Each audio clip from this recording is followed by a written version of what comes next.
Hello, my name is Christine Cyrier, and I am going to show you how to use your brand new Classlink Launchpad. So the first thing you're going to do is you're going to open a new browser tab and you're going to head to your custom login page, which is launchpad.classlink.com/Greenfield. Your screen should look similar to this, and you're going to simply use this sign in with Google button.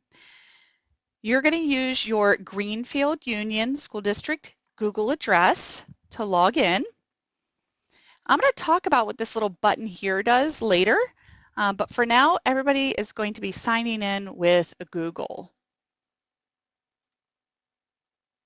Now, once you log in, your screen should look similar to this.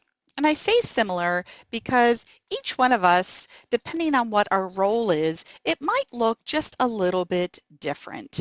But for the most part, we're all going to have a screen here with our logo, and we're going to have a bunch of little squares on our screen. Now, what applications are available here in Classlink?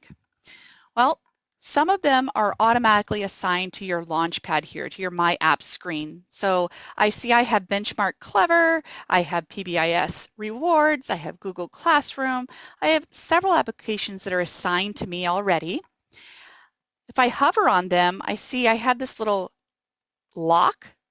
That lock indicates that it's been assigned to me. For one reason or another, maybe it's a piece of the curriculum that I'm already using, or maybe it was assigned to everybody that's in my particular group. But either way, these are the applications that were assigned to me. Now, what if there's an application you need that's not here assigned on your Launchpad? Well, you're going to simply go to your library. The library can be found at the top towards the left-hand side. There's a little plus sign. Click on that plus sign, and you will have access to two libraries. You have a student library and a teacher library. Now, some of the applications are the same between the two, but some are just a little different. I'm going to head into my teacher library and I'm going to pull down the applications that I know that I need for whatever it is that my line of work requires. Some of them I can't add because they've already been added for me. I'm going to go ahead and I'm going to pull down Rosetta Stone. I am going to pull down Explore Learning. And I am going to pull down Zearn. I also have the option here in the app library to add my own. So maybe there's an application or a website that I use all of the time, but it's not something that's already here in the library or on my Launchpad. Well, if that's the case, I'm going to come up here to the upper right side, and I'm going to click on Add App. This is going to bring me to this screen right here that allows me to add my own app. I'm going to give my app a name. So this is my local county government. And I'm going to give the URL that will take me to that site. If this particular website requires a single sign-on, then I might want to ask the district office to make this a single sign-on application. If that's the case, I'm going to check this little box and they'll get a message. But in my case here, this doesn't require any login, so I'm not checking the box. I'm going to click on the lower right side to select an icon. I'm just going to grab this $sign here. On the lower right, I'm going to click Add App.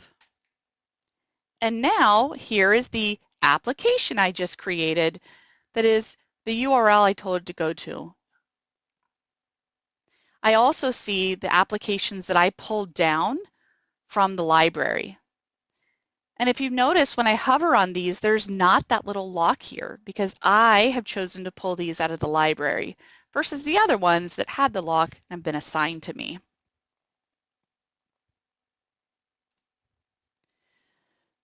So each one of these might work a little bit differently. you'll notice several of them have the word clever in the name, and that's because you are making a slow transition over from clever to Classlink. So some of these are still utilizing clever to get in. But when you click on them, you will get sent to where you need to go. So for example, benchmark here, I'm going to click on that one. It's going to sign me in right in here to benchmark, and I can go about the things that I need to do in here. Now, if there's an application that is on my Launchpad that I pulled down from the library and I don't have access to it maybe over in Clever, I'm going to get a little message. So for example, Rosetta Stone, I pulled that one down because, wow, I really like to use this. I'm going to click on it, and I'm getting this message. Uh-oh, please ask your district to add this to your Clever account because I don't have access to this over in Clever, so it's not going to work in Classlink either. In this case, since I pulled this down from the library, I'm going to simply give it a right click, and I'm going to choose to remove it since I don't have access to this. If things ever change, I can always pull it back down. So simple enough that when you click on it, it will go. Now, some of these are utilizing your Google credentials, such as Google Classroom or Google Drive. Those are applications that are going to sign in using Google. So when I click on them, it's going to pull from what I'm signed in with my Google browser, right? So I'm using Chrome here. I'm signed into my Google credentials. So when I click on Google Classroom, it takes me into my Google Classroom that I'm signed in the browser with. Now, as these slowly move over to the Classlink Launchpad, you might notice some of them will ask you for credentials one time, and then you will enter them in and it'll save them. A good example of that is Zern. So I'm going to give Zern a single click, and it's going to ask me, hey, would you like to save your login? The answer is yes, I would. This is Classlink asking me. So I'm going to go ahead and I'm going to put in my username. And I'm going to click the Save button. That Save button is very important because that's then going to hold on to this. No matter what browser I'm signing in from, what device I'm signing in from, this will remember me. So I'm going to click on Save. It's going to take that username and password. It's going to make some magic happen, plug it in here, and click the button for me. Now, this gave me a message of, hey, invalid username. I must have typed something in wrong. So instead of correcting it here, I am going to head back to my Launchpad, and I'm going to right click on that application that I, put the wrong credentials in for. So in this case, it's Zern. I'm going to right click, and I am going to go to Edit Password. That's going to take me right here to this screen where my locker is for Zern. I'm going to click on that pencil. And now I'm going to make sure that I type in the proper credentials. So maybe this isn't my username. I need to go check on that and make sure that's my real username. Or maybe I typed in the wrong password. Now that can happen if I'm typing too fast. So I'm going to type that in a little bit slower, make sure I capitalize everything that needs to be capitalized. If I have any special characters or numbers, I will do such. And again, make sure that's my username. I'm going to click that Save button, super important. Tells me it's been edited. Now, fastest way to get out of here is to click over on this left-hand side to get rid of it. And now when I click on Zern, it's going to enter in those credentials that I just put in. So that is called a password locker. And you can edit those password lockers by right-clicking Edit Password. And they're a way for you still to have single sign-on and have everything in one place. Now, there are all sorts of things you can do here in your Launchpad. Of course, you can move your apps around by clicking and dragging them in a different order. You can put them in folders by right-clicking and adding to folders. I can even click and drag it into that folder. Or if I'm tired of my folder, right-click and remove it.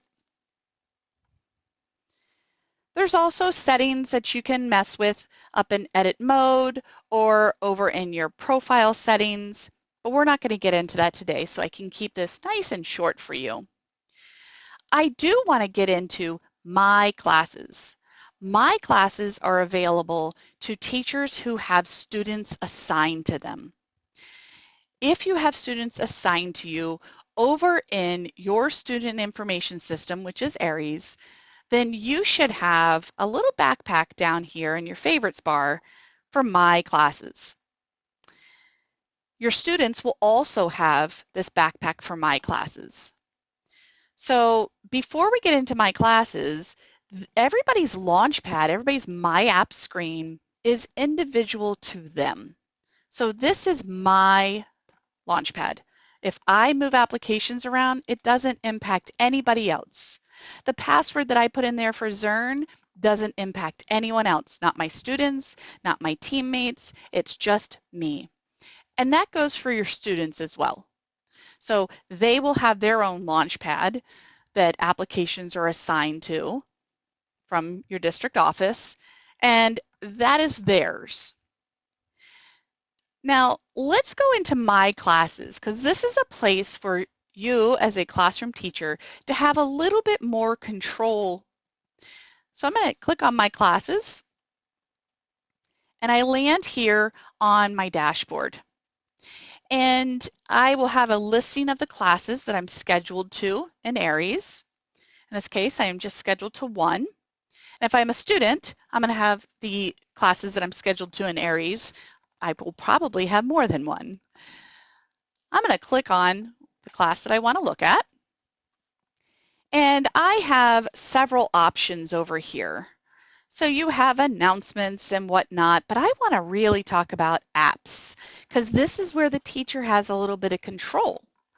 So if I go into apps, a teacher has this add new app button. They have this little plus sign. Students don't have that, but teachers do. So if I click on there, I am presented with the library, the same library that I saw over in my apps.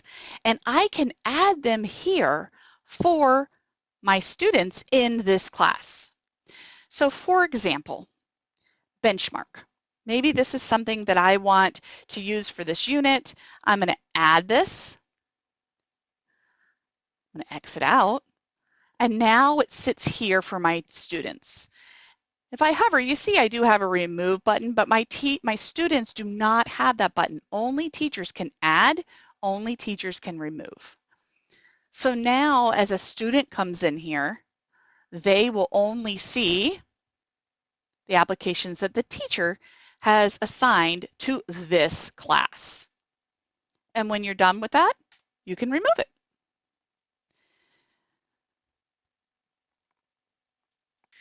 While we're here in my classes, a couple other things you can see is a listing of your students.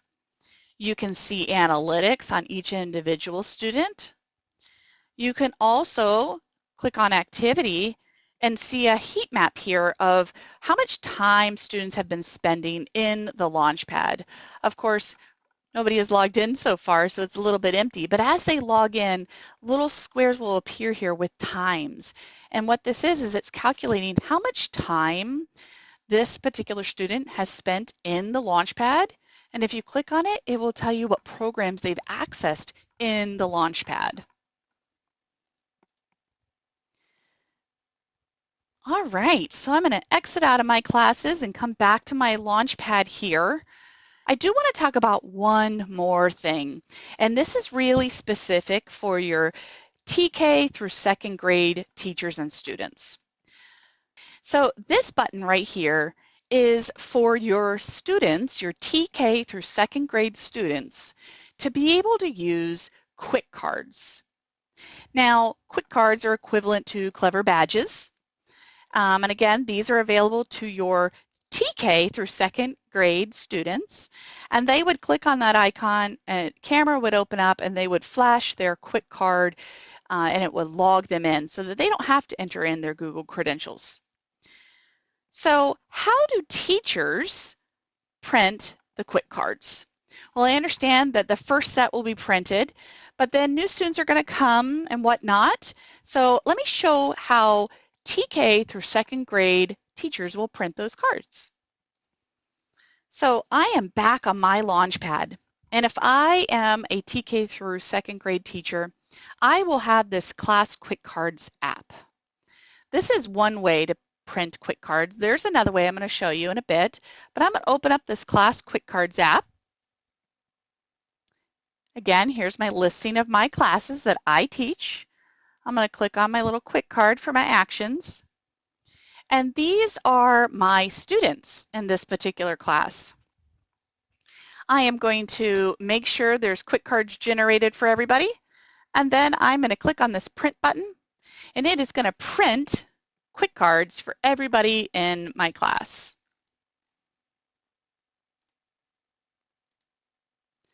And what if I get a new student?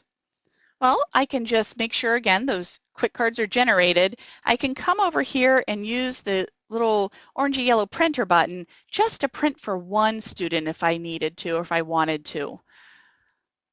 A best practice is if a student loses a card, they lose their quick card, you can reset that lost card so it doesn't work with this little green swirly button, and then print a new card just for that one student.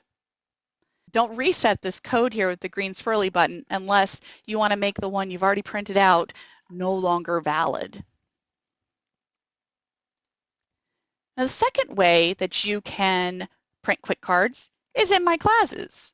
When you head over to your students, and if you want to print more than one of them, you'll check off more than one box, manage selected, and then you can print more than one at a time.